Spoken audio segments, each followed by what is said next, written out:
afternoon, folks. Hope you're having a great Monday. Don't forget to subscribe if you haven't already.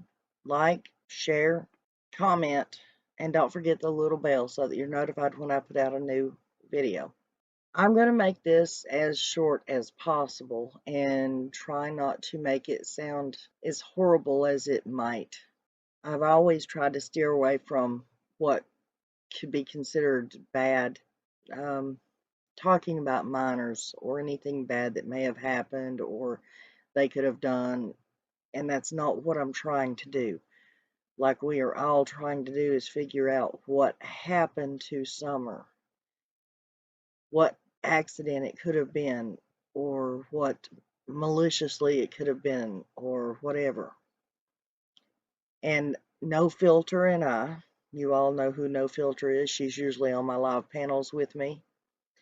Have been sitting and talking this morning and just bouncing ideas back and forth.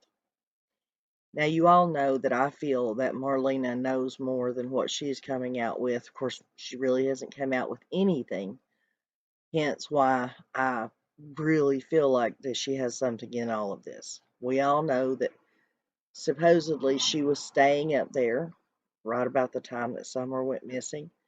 We know that it's been said that her daughter was spending the night with Summer on the night of the 14th, and that something horrible happened, and Marlena had to come and pick up her daughter that night.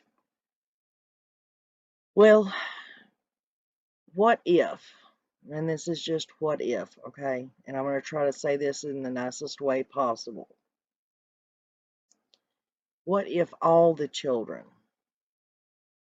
on the night of the 14th, while that big party was going on up there that was supposed to have been going on, or even if there was no party, what if the children were all playing hide and seek downstairs? Now, we remember the blue couch that was supposed to have been set in front of the door that by the time Summer got gone and we got an inside look at the house was no longer there. Well, from my understanding, that was supposed to have been a fold-up sleeper couch, the kind that unfolds and folds back up. What if while playing hide and seek, the couch was out because there was extra children, there was extra company there, and all the kids decided it would be cute for one of them to hide in the couch? What if that one was Summer? Maybe it was just an accident up to that point. So she hides in the couch, and like on the Harley, I forget his last name, another kid out of Ohio, they thought perhaps that he had suffocated between a mattress on a futon bed, but it's called something suffocation. I forget what it's called, but it's because they can't breathe, because there's not enough air there, because their lungs can't expand, and they suffocate. Now imagine a child that has been folded up into a mattress for just a little too long. Just a tiny thing. They can't breathe, so therefore they can't scream for help. No one would know. Not even the other children that were playing with them. When it was found, parents were called. They were already there and had to take their child and leave. The next morning, I'm the number one person to say, well, the tree trimmers saw a child in the vehicle when Candus was leaving that morning. They stopped, they talked to her. They saw a child in that vehicle, and there's been other people say, well, that could have been the youngest boy. It could have been a plan. And like I've said up until this point, it was an accident up until the time there was no longer a body. Up until the time there was no longer a phone call made when the accident happened.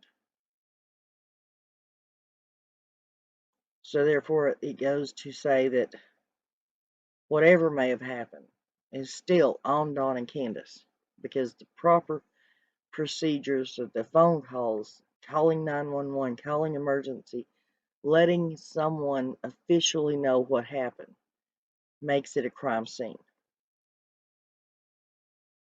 But up until that point, there was no one to blame. Not the kids that were playing, and definitely not poor little Summer. But maybe that's why Marlena is staying quiet. Maybe that's why she's offering to sell her side of the story to creators.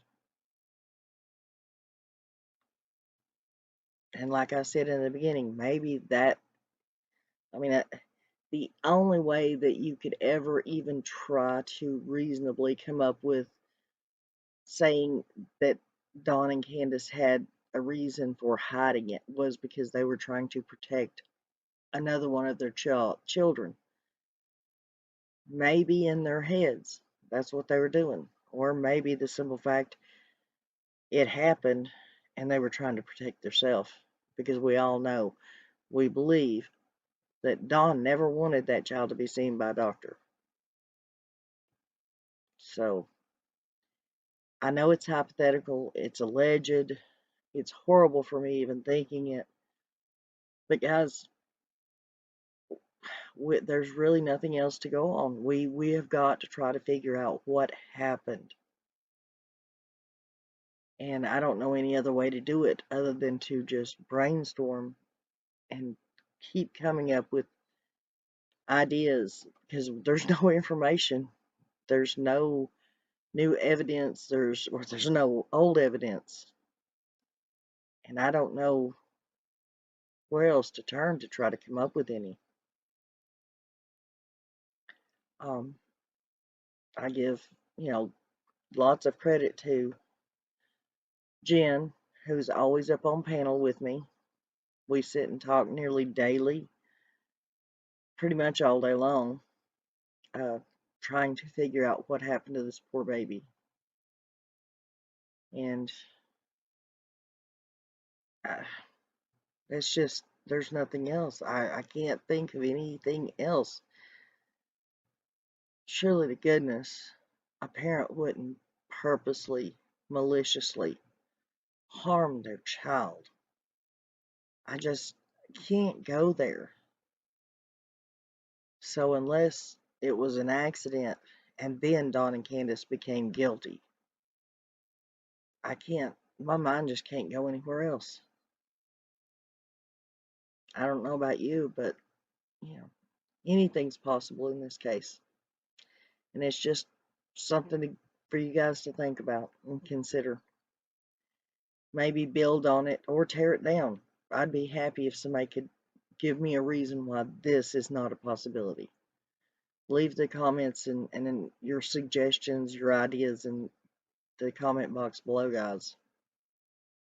And my email, if anybody needs to email me, say you have a very long comment that involves very detailed description of things, my email is in the description box right below the video. It'll have the description, and right below that it'll say email, and it gives my email. Or you can go over into my about section and find it there. Anyways, guys, please, please pray for Summer. Pray for this case. Pray for all the children that are involved in this case. Pray for all the lost children out there that still need to be found and helped. Hug your kids and hug your parents and tell them all how much you love them. And try to say a kind word to somebody today. Doesn't cost anything. Just 2 seconds of your time. You'd be amazed at what it will do. Until next time, guys.